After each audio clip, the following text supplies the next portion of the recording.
Kita akan sedikit membahas tentang sejarah putri tercinta Nabi Sayyidatuna Fatimahuz Zahra radhiyallahu taala anha wa alaihas salam. Sayyidah Fatimah, karena tadi hari kelahiran beliau ya, maka kita bahas tentang Sayyidah Fatimah. Sayyidah Fatimah ini putri yang, atau bukan hanya putri, manusia yang paling dicintai Nabi. Pernah Nabi ditanya, man ahabbun nas ilaik, siapa orang yang paling kau cintai? Kata Nabi, Fatimah. Paling dicintai Nabi. Sayyidah Fatimah, Nabi pernah menyampaikan, Fatimah bid'atun minni, Fatimah itu gumpalan dariku, bagian dariku, darah dagingku. Yakbiduni ma yakbiduha, yang buat Fatimah marah buat saya marah. Wa yubsituni ma yubsituha, yang buat Fatimah senang buat saya senang, kata Nabi. Fa innal ansaba tanqati' yaumal qiyamah illa nasabi wa sababi wa sihri. Semua nasab di hari kiamat terputus kecuali nasabku, kata Nabi. Berarti nasabnya Sayyidah Fatimah. Dan musaharahku dan juga sebab-sebabku sallallahu alaihi wasallam. Bahkan dalam riwayat yang lain lebih lagi. Riwayatnya begini, innallaha la yarda li ridha Fatimah wa yaskhat li sakhatiha. Sesungguhnya Allah itu akan ridha dengan keridhoannya Sayyidah Fatimah. Allah. Jadi keridhaan Allah tergantung dengan keridhaan Sayyidah Fatimah. Dan Allah akan murka kalau Sayyidah Fatimah murka. Makanya dulu Sayyidina Umar bin Abdul Aziz, khalifah yang kelima, Sayyidina Umar bin Abdul Aziz, yang mana di zamannya dari adilnya kucing sama tikus nggak tukaran, anjing, serigala sama domba, kambing nggak tukaran. Dari adilnya Sayyidina Umar bin Abdul Aziz.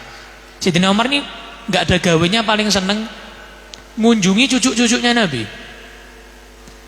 ngasih mereka, bantu mereka, nyayangi mereka, nyambung hubungan sama mereka, berkata, ya Allah, saya berharap berkah saya ini bantu cucu-cucunya Nabi ini, nyayangi cucu-cucunya Nabi ini, mudah-mudahan Fatimah ridho sehingga Allah ridho. Jadi mancingnya lewat Sayyidah Fatimah, padahal seorang yang adil, khalifah Sayyidina Umar bin Abdul Aziz. Bagaimana kita? Bahkan di dalam Sahih Bukhari, Imam Bukhari punya satu bab khusus, manakib Sayyidah Fatimah, dikatakan alaihas salam. Biasanya alaihis salam itu buat Nabi. Ini dari mulianya Sayyidah Fatimah sampai beliau sebut bukan radhiyallahu anha, tapi apa? Alaihas salam. Bahkan Imam Nawawi pun juga begitu, menyebutnya alaihas salam, dari tingginya derajat Sayyidah Fatimah. Kenapa dinamakan Fatimah?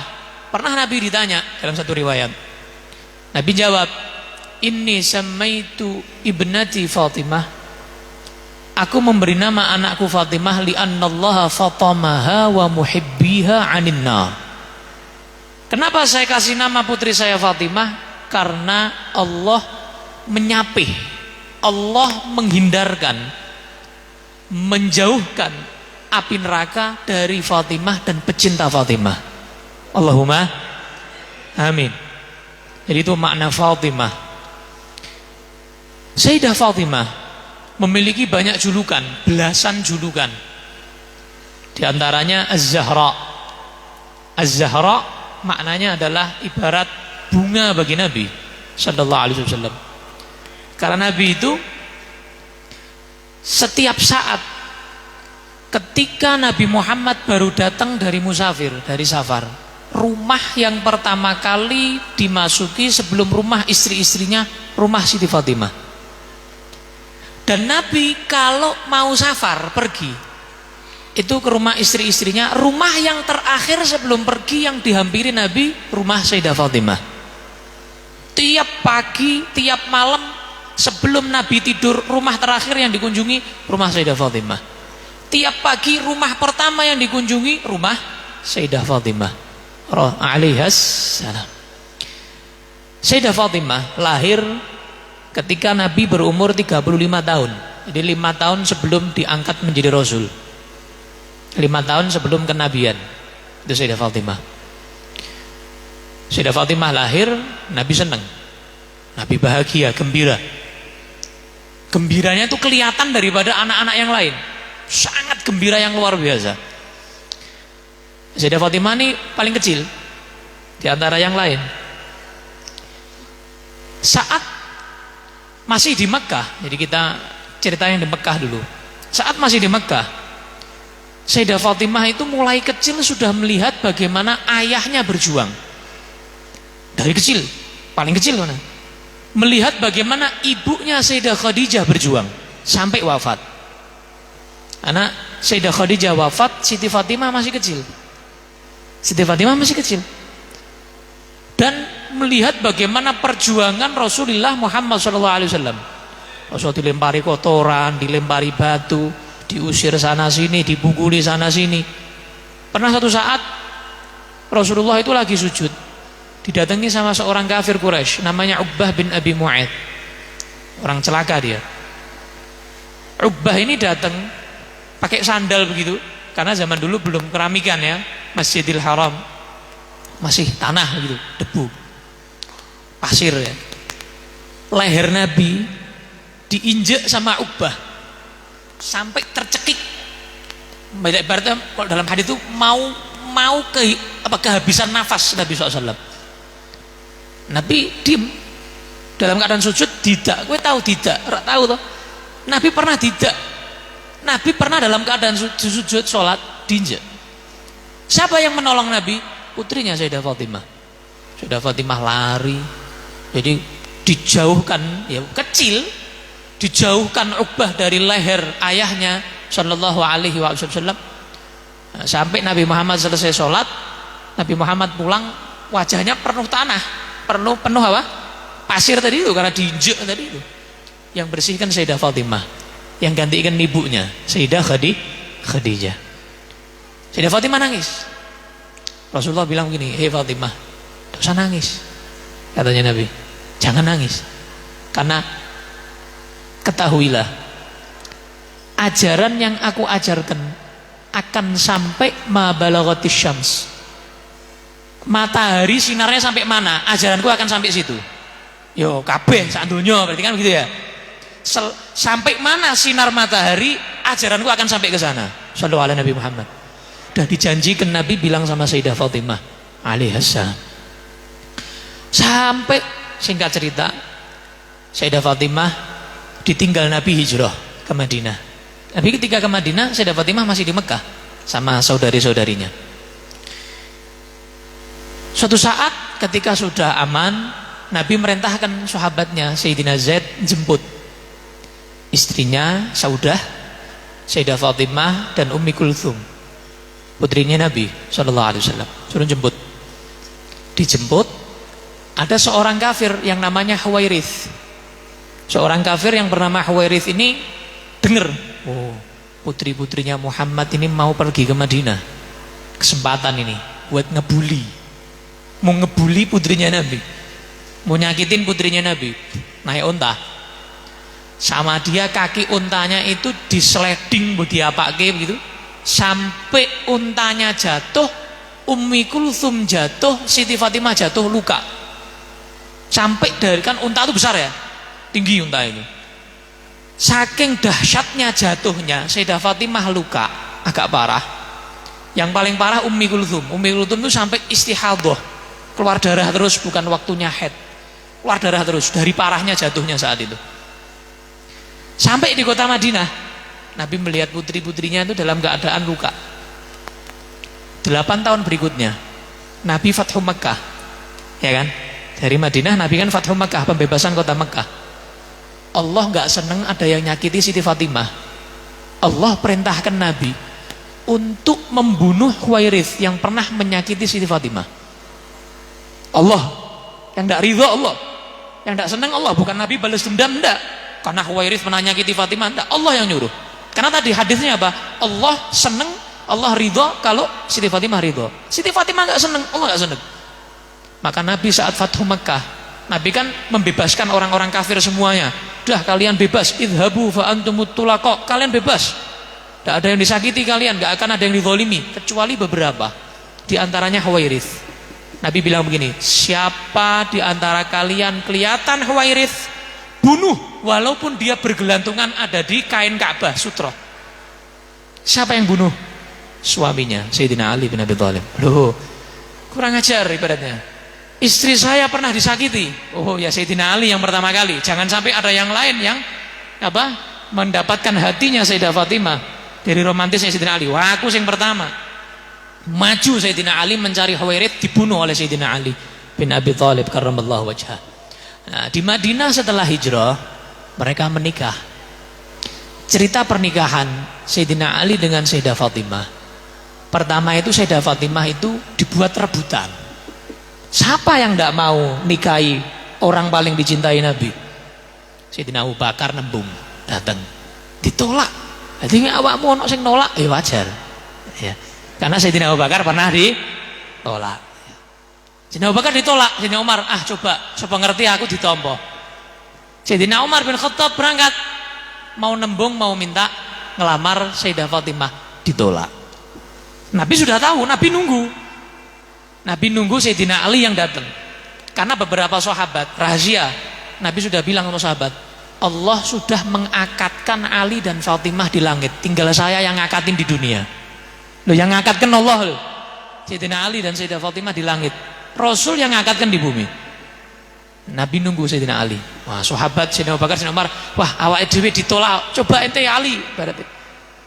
Ente ini nasab menang, beranian menang. Ente mulai kecil dididik sama Nabi di rumahnya Nabi Sallallahu Alaihi Wasallam. Mungkin ente ditompo, mungkin Nabi bermaksud sama ente, mungkin ditunggu ente ini. Sayyidina Ali berani, oh ya langsung semangat. Siapa ngerti ditompo, siapa tahu diterima, datang ke rumah Nabi SAW. Malu-malu Sayyidina Ali, datang ke rumah Nabi, salaman, duduk, diem. Nabi ya diem-dieman gitu. Malu ya, Nabi manusia yang paling malu, Sayyidina Ali juga malu, diem agak lama gitu. Terus Sayyidina Ali memberanikan diri, tak ngomong, udah meneng-menengan terus. Sayyidina Ali bilang, Nabi, nikahkan aku dengan putrimu Fatimah. Nabi jawab, marhaban wa ahlan. Marhaban wa ahlan, disambut sama Nabi. Keluar, jadi tunggu sama sahabat, piye tompo ora, diterima apa enggak? Iya, Nabi jawab marhaban wa ahlan. Marhaban tok wis cukup, apa meneh wa ahlan. Katanya sahabat, tambahi meneh, berarti wis ditompo sak tompo-tompone. Luar biasa penerimaan Nabi Sallallahu Alaihi Wasallam. Dipanggil sama Nabi, Ali, ini punya apa? Berarti buat anak saya.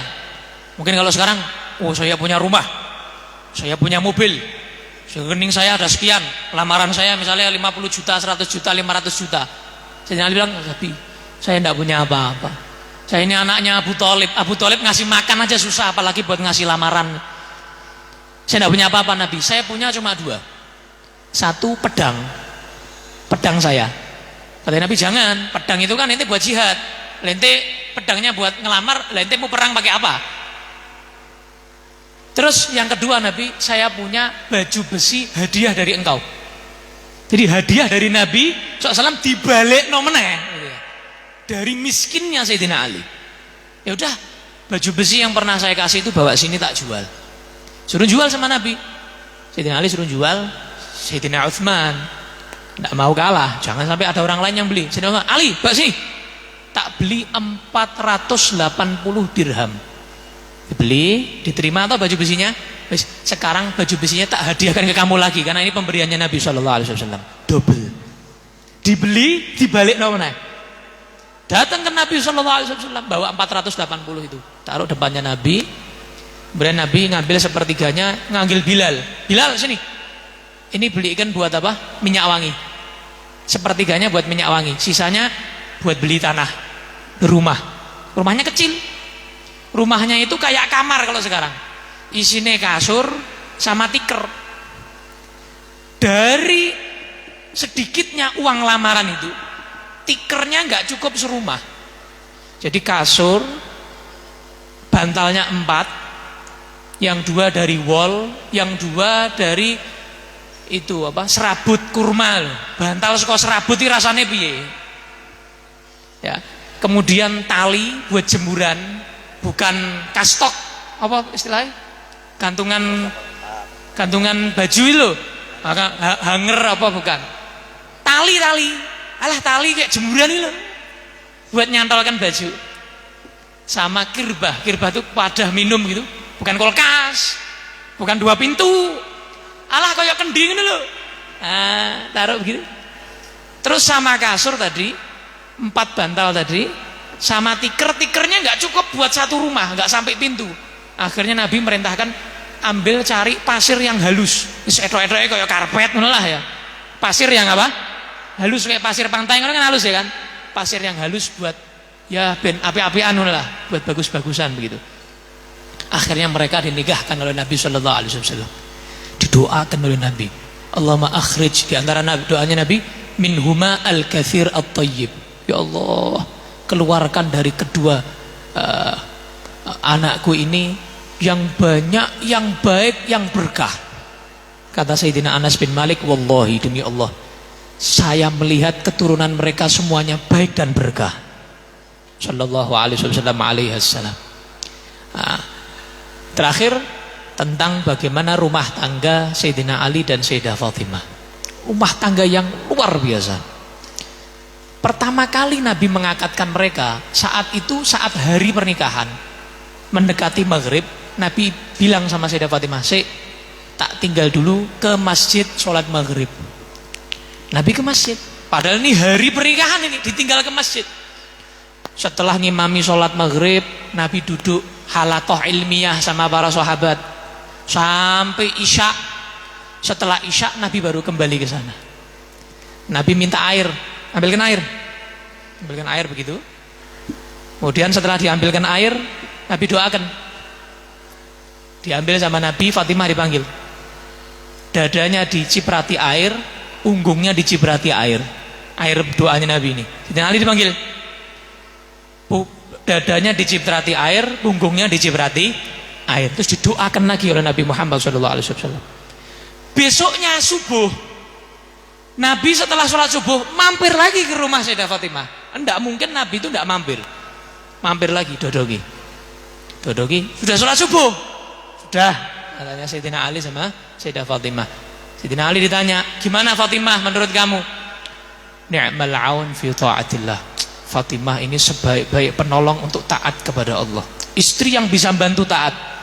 Sayyidah Fatimah tanya, gimana Ali menurut kamu? Lelaki sejati katanya. Masya Allah. Alaihas salam. Ya. Pernah satu saat, 2 kisah terakhir, satu saat Siti Fatimah itu kan masak sendiri, ngurus anak sendiri, tidak punya pembantu. Dulu itu tidak beli roti, itu enggak, numbuk sendiri gandumnya, numbuk sendiri. Siti Fatimah numbuk sendiri, tangannya itu sampai luka. Sayyidina Ali lihat, ya Allah, kesian istriku. Nabi baru selesai jihad, biasanya bawa banyak budak, ada ghanimah. Sayyidina Ali bilang, Fatimah, coba minta sama ayahmu 1 aja pembantu, minta sana. Datang ke rumahnya Rasulullah Muhammad SAW. Nah, kebiasaannya Sayyidah Fatimah kalau datang ke rumahnya Nabi SAW, Nabi berdiri, dicium Sayyidah Fatimah, didudukkan, baru Nabi duduk. Kebalikannya, kalau Nabi datang ke rumah Sayyidah Fatimah berdiri mencium Nabi, meluk Nabi, Nabi duduk, baru Sayyidah Fatimah duduk. Begitu terus sallallahu alaihi wasallam. Nah, kemudian Sayyidah Fatimah bilang maksudnya, ayahku, tanganku sakit, aku numbuk sendiri, urus anak sendiri, masak sendiri, tidak ada yang bantu. Satulah, minta 1 pembantu, kan banyak ya toh, ratusan, minta 1 aja. Gini aja, nanti malam tak datangi, pulang dulu. Malamnya datang, mereka sudah mau tidur di atas kasur. Nabi bilang, jangan pindah, dah di atas kasur aja. Ibarat jejer begitu, Sayyidah Fatimah dan Sayyidina Ali. Nabi naik ke atas kasur, kakinya juga selonjor, kakinya yang satu di perut Sayyidina Ali, yang satu di perut Sayyidah Fatimah. Sampai Sayyidina Ali bilang, aku merasakan dingin sejuknya kakinya Nabi SAW di perutku. Jadi dari dekatnya hubungan mertua dan menantu ini luar biasa. Terus Nabi bilang gini, mau ndak kalian tak kasih amalan yang lebih dari pembantu? Wes ra bakal kesel. Ini amalan khusus buat kalian. Apa Nabi? Tiap sebelum tidur baca subhanallah 33 kali, alhamdulillah 33 kali, Allahu Akbar 34 kali. Insya Allah tidak capek. Nah, itu dipegangi sama Sayyidah Fatimah dan Sayyidina Ali sampai meninggal nggak punya pembantu sama sekali. Radhiyallahu taala anhu wa alaihas salam. Luar biasa. Sekali lagi cerita yang terakhir adalah pernah Nabi Muhammad pulang bawa ghanimah banyak. Sayyidina Ali dan Sayyidah Fatimah ini lama sudah, ibaratnya sudah 3 hari tidak makan. Kelaparan yang luar biasa. Datang ke Nabi Muhammad SAW, Sayyidah Fatimah diperintahkan Sayyidina Ali, Fatimah datang ke ayah kamu, minta, kita sudah berapa hari tidak makan, lapar. Datang Nabi SAW bilang, mau nggak tak kasih amalan? Setiap minta sesuatu duniawi dikasihnya ukhrawi, gitu loh, dikasihnya doa. Ente kalau minta makan kasih doa, kenyang enggak? Ora, beda. Kelasnya Sayyidah Fatimah beda. Mau nggak tak kasih amalan yang lebih dari makanan, kata Nabi. Apa Nabi? Nih, ajarkan ke Ali juga. Allahumma ya awwalal awwalin wa ya akhiral akhirin wa ya dzal quwwatil matin wa ya rahimal masakin wa ya arhamar rahimin. Baca itu kenyang nanti. Cobaan kok ya. Kenyang apa enggak? Nek Sayyidah Fatimah, Sayyidina Ali kenyang. Kalau kita wallahu a'lam, dikasih amalan oleh Nabi Muhammad. Tiap minta sesuatu kasih amalan. Kita itu kasih amalan. Gak pernah Nabi ngasih duniawi, gak pernah. Diajarkan begitu. Radhiyallahu taala anha wa ardhaha. Nah, kenapa kok bisa lapar 3 hari? Ceritanya begini, sebutkan dalam Al-Qur'an. Hari pertama ini puasa, punya makanan. Mau buka, datang orang miskin ketuk. Fatimah sama Sayyidina Ali lirik-lirikan, kasihkan ke orang miskin. Hari kedua mau buka, datang tawanan, ngetuk, minta makan, kasihkan lagi. Hari ketiga anak yatim, mau buka, dikasihkan lagi. Ini sama-sama laparnya, tapi dikasihkan 3 hari berturut-turut. Sampai Allah turunkan surat dalam Al-Insan, surat Al-Insan. Wa yut'imuna at-ta'ama 'ala hubbihi miskinan wa yatiman wa asira. Dan mereka, Ali dan Fatimah, ini sampai dipuji Allah dalam Al-Quran, diabadikan sampai sekarang. Mereka memberikan makan padahal sangat butuh, kelaparan, diberikan kepada orang miskin, anak yatim dan tawanan. Innama nut'imukum liwajhillah la nuridu minkum jazaa'an wala syukur. Sampai akhir Allah puji mereka berdua radhiyallahu taala anhu wa alaihi salam. Mudah-mudahan yang sedikit ini bisa menggugah kita untuk cinta kepada Sayyidah Fatimah, supaya kita dihindarkan oleh Allah daripada api neraka. Allahumma amin. Wa sallallahu ala sayyidina Muhammad wa ala alihi wasallam. Alhamdulillahirabbil alamin. Assalamualaikum warahmatullahi wabarakatuh.